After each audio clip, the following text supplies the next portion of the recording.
मिथिला के जंगलों में बहुत समय पहले एक सियार रहता था। वह बहुत आलसी था। पेट भरने के लिए खरगोश व चूहों का पीछा करना या उनका शिकार करना उसे बहुत भारी काम लगता था। शिकार करने में तो परिश्रम करना ही पड़ता है ना। दिमाग उनका शैतानी था। यही तिगड़म लगाता रहता था कि कैसे ऐसी जुगाड़ लगाई जाए जिससे बिना हाथ पैर हिलाए हमें भोजन मिलता रहे, खाएं और आराम से सो जाएं। एक दिन उसी सोच में वह डूबा सियार एक झाड़ी में दुबक कर बैठा था। बाहर चूहों की टोली उछल कूद व भाग दौड़ करने में लगी थी। उसमें एक बहुत मोटा सा चूहा था जिसे दूसरे चूहे सरदार कहकर बुलाते थे और उसका आदेश भी मान रहे थे। सियार उन्हें बस देखता रहा। उसके मुंह से तो लार टपक रही थी। फिर उसके दिमाग में एक तरकीब आई। जब चूहे वहां से गए तो उसके दबे पांव उसका पीछा किया। कुछ ही दूर उन चूहों के बिल थे। सियार वापस लौटा। दूसरे दिन प्रातः ही वह उन चूहों के बिल के पास जाकर एक टांग पर खड़ा हो गया। उसका मुंह उगते सूरज की ओर था और आंखें बंद थी। जब चूहे बिल से निकले तो सियार को उस अनोखी सी मुद्रा में खड़े देखकर वे बहुत चकित हुए।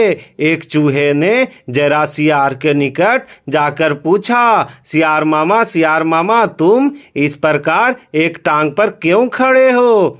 सियार ने एक आंख खोलकर बोला, मूर्ख, तूने मेरे बारे में नहीं सुना है कभी? मैं चारों टांगे नीचे टिका दूंगा तो धरती मेरा बोझ नहीं संभाल पाएगी। यह डोल जाएगी। साथ ही तुम लोग सभी नष्ट हो जाओगे। तुम्हारे ही कल्याण के लिए मुझे एक टांग पर खड़े रहना पड़ता है।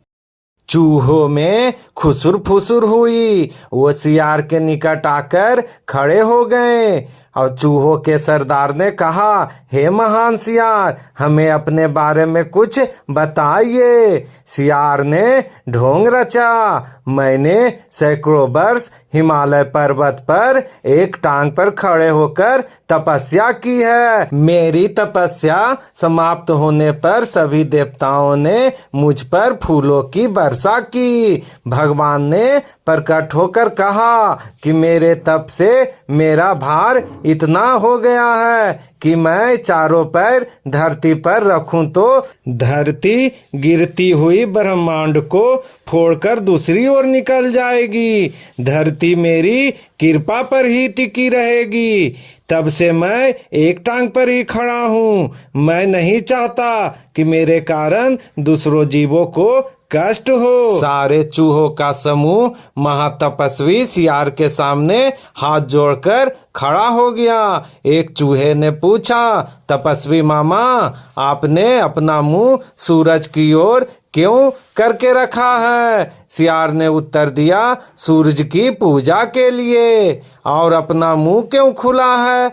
दूसरे चूहे ने पूछा, तो हवा खाने के लिए। मैं केवल हवा खाकर जिंदा रहता हूँ। मुझे खाना खाने की जरूरत नहीं पड़ती। मेरे तप का बल हवा को ही पेट में तरह तरह के पकवानों में बदल देता है। सियार बोला। उसकी इस बात को सुनकर चूहों पर काफी जबरदस्त प्रभाव पड़ा। अब सियार की ओर से उसका सारा भय धीरे धीरे खत्म हो गया। वे उसके और निकट आ गए। अपनी बात का असर चूहों पर होता देख मक्कार सियार दिल ही दिल में खूब हंसा।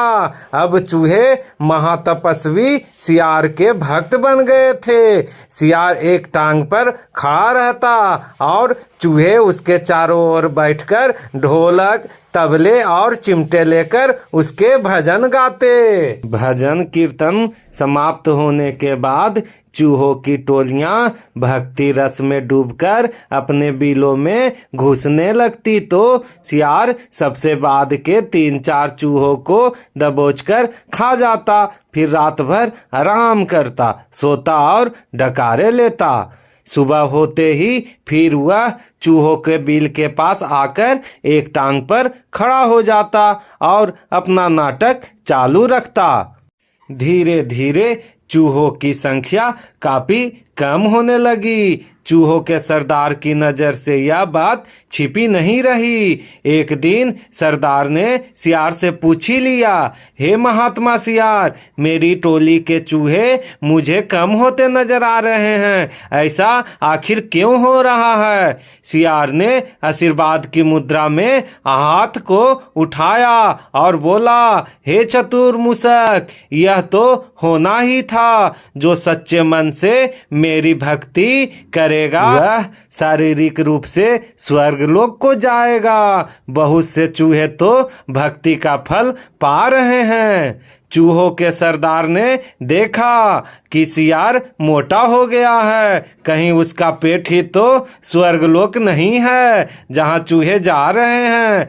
चूहों के सरदार ने बाकी बचे चूहों को चेताया। स्वयं उसने दूसरे दिन सबसे बाद में बिल में घुसने का निश्चय किया। भजन समाप्त होने के बाद चूहे बिल में घुसे। सियार ने सबसे अंत के चूहे को दबोचना चाहा। चूहों का सरदार पहले से ही चौकन्ना था। वह दाव मारकर सियार के पंजे से बच गया। असलियत का पता चलते ही वह उछलकर सियार की गर्दन पर चढ़ गया और उसने बाकी चूहों को हमला करने के लिए बोला।